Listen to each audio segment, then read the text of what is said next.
গতকাল আন্তর্জাতিক নারী দিবস ছিল। সেই নারী দিবস সম্বন্ধে আমি কিছু বলতে চাই আমার নিজের অভিজ্ঞতার থেকে।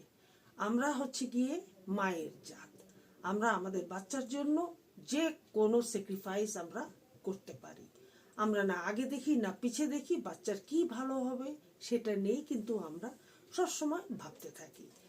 একটা জিনিস কি জানো, আমি একটা কিন্তু নিজের অভিজ্ঞতা থেকে বলছি, সব সময় কিন্তু বাচ্চার জন্য স্যাক্রিফাইস করা সেটা কিন্তু মেয়েদের সব থেকে বড় দুর্বলতা।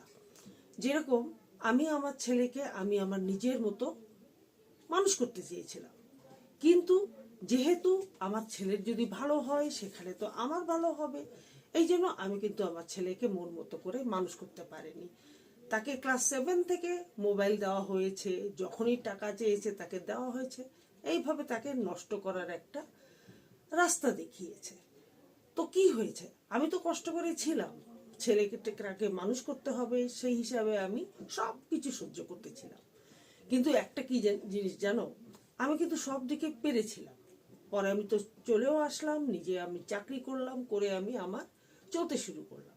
কিন্তু কপাল এত খারাপ, বেতন এত কম ছিল যে, মানে মিশনারি স্কুল তো এত কম ছিল যে আমি আমার নিজের সংসার এই টাকায় চালাবো সেইটুকু সামর্থ্য ঈশ্বর আমাকে দিল না। যার জন্য আমার তার বাপের থেকে টাকা নিতে আমি বাধ্য হলাম, যদিও আমি এখানে তাকে আসতে দিতাম না, কিন্তু ছেলে যেহেতু আছে সেই হিসাবে সে টাকা দিত। এতে কি হলো জানেন, আরোই খারাপ হলো। ছেলে বুঝলো মার কাছে তো টাকা নেই, বাবার কাছেই যা কিছু চাইবো পাবো, সে বাবার পথে চলতে শুরু করলো, মায়ের দিকে কিন্তু দেখলো না। এই জন্য বলছি, তবুও যতটুকু পেরেছি আমি আমার চেষ্টা করে গেছি। সেই জন্য বলছি সকল মানে মা বোনদেরকে যে তোমরা নিজের দিকেও খেয়াল করো। শুধু বাচ্চা বাচ্চা করে যদি তুমি স্যাক্রিফাইস করো না, ওই তিলে তিলে তিলে তোমাকে মরতে হবে।